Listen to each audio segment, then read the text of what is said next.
Hello, cherry viewers. Welcome back to Sandy Home Recipe. Mama call about Sandy Home Recipe. Send the can I share a video. Remember rave so subscribe. Now I share.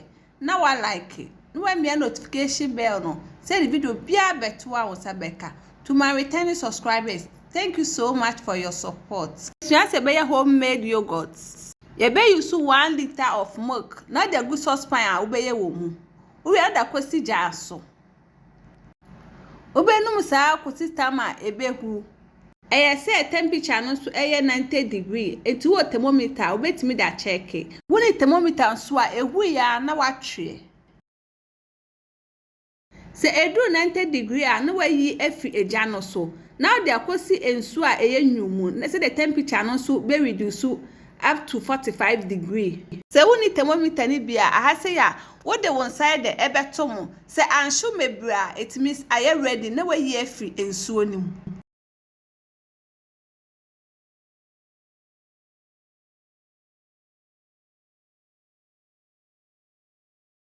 se temperature ni reduce eba 45 degree a na wayi what the yogurt fermentation and bacterial culture egum se woni bi nso abetime use yogurt white one no na we dey afra and no be serve you as your starter what mixing now together we and wa kata so now the blanket enso akata ho we and akwasi ashes we be maintain temperature no we just work for 9 hours open so a enwume kwakoda na wa ye ade be chi na aye ready it is ready pen na we ye fi ashes no we blanket na fi hu etie yogurt ye de eninie upa obetimi atibi e de asiwo for your next yogurt a obeye a obetimi use na as your starter opesa we na drink ne so a se na obeye wo de enso begu saucepan mu we na de sugar e de agum etie make syrup no na de akosi jaaso se ehu pe na watwe afi eja no so na we de asi nchen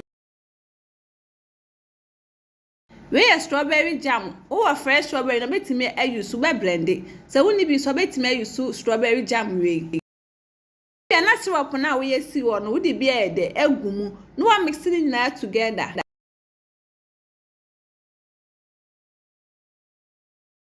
what the strawberry flavor ka ho no wa mix it na together why we now dey see in chain what do yogurt bi egu ade mu uwie na syrup na we ye no we hwe bi e de egu mu thickness need na star wo pe no we wie no wa mix it na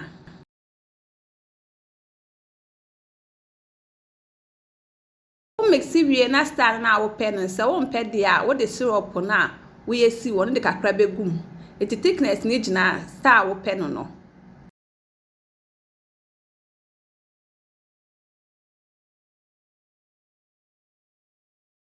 yep macho send the kan a wo hwe video a remember rave to subscribe na wa share na wa like na wa mia notification bell no say the video bia beto a wo sabeka wa wie na de gu ade a wo best wo mu first we di kan the strawberry na wo ye wo de begu mu ansa na wo de yogurt na e de ato aso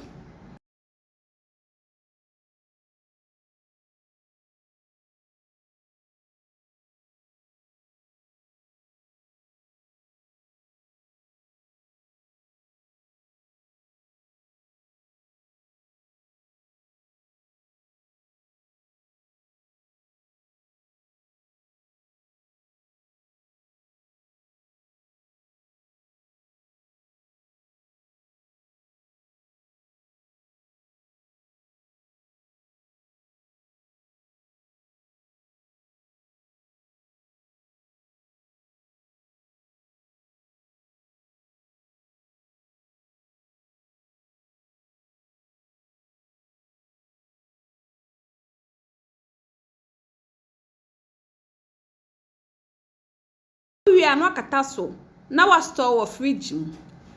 Please, if you are new to our channel, don't forget to subscribe, share, like, and also click the bell icon to get new video we will post.